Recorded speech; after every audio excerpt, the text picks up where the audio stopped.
জগন্নাথ দেব উঠে পড়েছে, দেখতেই পাচ্ছেন। আর এই যে ছেলে শুয়ে আছে। নমস্কার, নতুন একটা পুজো নিয়ে চলে আসলাম। উঠে পড়েছে, ফ্রেশ হয়ে গেছি। মাসি চলে এসছে। মাসি এসে যা কী বলে, বাসনটা মাজা হয়ে গেছে, জামা কাপড় কাচ্ছে, ঘরটা ঝাড় দিয়ে মুছবে, তারপরে ওই ঘরটা মুছতে যাবে আজকে। তো ছেলেকে তুলবো, ছেলে তো আন্টি আছে, ছেলে আন্টি আজকে তাড়াতাড়ি আসবে বলেছে। গলাটা কালকে ওষুধ দিয়েছেন উনি, কিন্তু ওষুধে বলতে গেলে অমনি কালকে কিছু খাওয়া হয়নি, আজকে পুলিয়াটা খেয়েছি।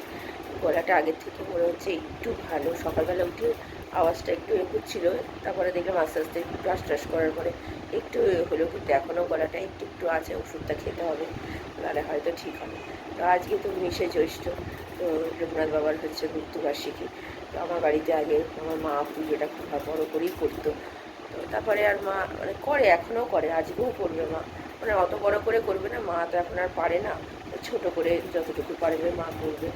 তো আমার ঘরেও লোকনাথ বাবা আছেন, ওনাকে যতটুকু পারবো দেবো, এই হচ্ছে ব্যাপার। তো ঠিক আছে, চলুন। আর আমরা যেখানে থাকতাম ওখানে একটা লোকনাথ বাবার মন্দির ছিল, আর ওখানে বেশ বড় করে পুজো হতো। এখনও মনে পড়ে, যাওয়া হয় না এখন। আমাদের যেখানে আগে পুরোনো বাড়ি, মানে আমরা যেখানে আগে থাকতাম, এখন যেখানে থাকি সেটা তো আমাদের বাবা পরে কেনা হয়েছে। আমাদের যে মানে যেটাকে আমার পৈতৃক বাড়ি বলে, যেটা, সেখানে কথা বলছি। খুব মজা হতো। তো আমরা যেতাম মাঝে মধ্যে, প্রত্যেকবার হয়তো যাওয়া হতো না যেহেতু বাড়িতে পুজো থাকতো, কিন্তু মাঝে মধ্যে যেতাম। আর এমনিতেও মাঝে মধ্যে ঘুরতে যেতাম, খুব ভালো লাগতো। এত সুন্দর জায়গা ছিল, বসে শান্তি লাগতো, এত ভালো লাগতো জায়গাটা। তো যাই গিয়ে সেসব কথা, পুরোনো দিনের কথা মনে পড়ছে। তো ঠিক আছে, চলুন। আজ রান্না বান্না বলতে দেখি কী করি। মা তো রান্না দিয়েই দিয়েছে, আর একটা কিছু করতে তো হবে, নাহলে একটা দিয়ে তো হবে না। অত তো মা দেয়নি, মা কি আর অত দেওয়া সম্ভব। মা আসবে হঠাৎ করেই ঠিক হয়েছিল। তো চলুন, আমি আবার পরে আসছি। চা বসিয়ে দিয়েছি আমার, আদা দিয়েছি মিলিয়ে। আর এইদিকে দুধ জল দিয়ে বসিয়ে দিয়েছি। নতুন করে দুধ জল দিচ্ছি না, পুরনো হয়ে গেছে।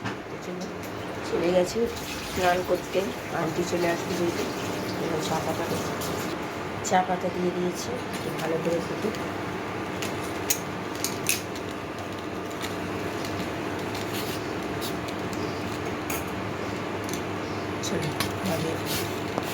এই যে আমার চা রেডি, আর এদিকে দুধটা এখনও ফুটেনি, ফুটবে। তো চলুন আগে চাটা খাই। নতুন করে আজকে আর বললাম না, দুধ জাল দিচ্ছি না, পুরোনো দুধই থাক। গরম পড়েছে, আবার যদি কেটে কেটে যায়, এর আগে দুবার এরম হয়েছে। তো চলুন চাটা খাই, পরে আসছি। কোটাকুটি করতে চলে এসেছি এখানে। শুধু এখানে করব হচ্ছে করলা দিয়ে বেগুন দিয়ে ভাজা। মা তো তরকারি পাঠিয়ে দিয়েছে, তরকারিটা গরম করে রেখে দিয়েছি। খেতে অসাধারণ হয়েছে। একটু জল দিয়ে একটু পাতলা করেছি, মানে একটু বেশি ঘন হয়ে গেছিলো, তো একটু পাতলা করেছি, তাহলে আমাদের এই বেলাটাই ভালো মতো হয়ে যাবে। আর রাত্রের জন্য তো চিকেন আছেই যেন। তো ছেলের স্নান হয়ে গেছে, ছেলে পড়তে বসে গেছে। তো মানে আন্টি চলে এসছে, আর আমার হাজব্যান্ডেরও স্নান হয়ে গেছে, পুজো করবে। আমি তার জন্য এদিকে ভাতটা বসিয়ে দিয়েছি। কোটাকুটি করে রান্নাটা সেরে নিই, ভাজাটা হলেই হয়ে যাবে। ছেলেকে দুধ দিয়েছি কখন, তো এই মাত্র দুধ খেয়ে দিয়ে গেল, আন্টি ততক্ষণে চলে এসছে। আর এটাতে নুন হলুদ মাখিয়ে রাখছি, নিয়ে এবার রান্নাটা বসাবো, আর ভাজাটা করবো, তাহলেই হয়ে যাবে। ভেতরে ভাত ছিল, সেটাও বার করে নিলাম, একসাথে মিশিয়ে দেবো ওই ভাতের সাথে, হয়ে যাবে। এদিকে ভাত হয়ে গেছে, তো তেল দিয়ে বসিয়ে দিচ্ছি এখানে সর্ষে ফোড়ন দিয়ে আমাদের করলা আর বেগুন ভাজাটা। তো ছেলে তো পড়ছে, ছেলের আন্টির কাছে। আমার হাজব্যান্ড পুজো করতে বসে গেছে, আগেও বলেছি, তখন পুজো রেডি করছিল, এখন পুজো করতে বসবে। তো এখানে ভালো করে এটা ভেজে নিয়ে, যেমন করি প্রত্যেকবারের মতো সেরকমই করেছি। বেগুনগুলো দিলাম, বেগুনগুলো জল চিপে দিলাম, যাতে একদম তেল তো অল্পই দিয়েছি, দেখতে পেয়েছেন। কারণ এটাতে যত তেল অল্প দেবেন তত ভাজাটা সুন্দর হবে। তেল বেশি হয়ে গেলে না ক্যাদক্যাদে হয়ে যায়, ভালো লাগে না খেতে, একদম একটুখানি হয়ে যায় তেল বেশি থাকলে। তো চলুন, রান্না কমপ্লিট। যেহেতু 19শে জ্যৈষ্ঠ, তো তাই আমার ছোট্ট লোকনাথ বাবাকে আমার হাজব্যান্ড পুজো করেছে, দেখতেই পাচ্ছেন। বড় নয়, আমার জায়গাটা খুবই ছোট। আম দিয়ে, আমার বাবা মা আম নিয়ে এসেছিলো গতকাল, তো সেই আম দিয়েই পুজো করছে। আর এই যে, তো চলুন,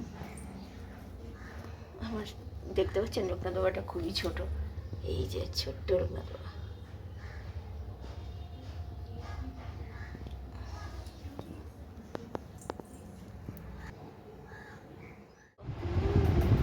কি করছো তুমি? পড়াশোনা হয়ে গেছে? চলো এবার খাবে, চলো খেয়ে আন্টির যা পড়া আছে করে নেবে। আজকে বিকেলে আন্টি নেই, যেন বলতে না হয়। বাবা, পড়াগুলো করে নাও, বুঝলে তো। সামনে আবার তো যেতে হবে টিটাদের বাড়ি, তখন কিন্তু পড়াশোনা কদিন বন্ধ থাকবে, অতএব এখন কিন্তু একটু পড়াশোনাটা মন দিয়ে করে নাও, হ্যাঁ, এগিয়ে যাও। তাতে কি স্কুলটা খুললে তোমার তাহলে এই তো এই শুক্রবার পরে শুক্রবার স্কুল খুলে যাচ্ছে, তার মানে তুমি বুঝতে পারছো তার বেশি দিন সময় নেই কিন্তু। তাই আজকেই হয়ে গেল কি বার, বুধবার হয়ে গেল, কাল বাদে পরশু শুক্রবার, তার মানে আর এক সপ্তাহ মতো বাকি আছে। তো এবার তোমাকে তৈরি হতে হবে নিজেকে, কারণ পড়াশোনাটা কিন্তু করতে হবে, আর একটু ভালো করে করতে হবে, ঠিক আছে? তুমি করছো কিন্তু আর একটু ভালো করতে হবে। চলো খাওয়া দাওয়া সেরে নাও।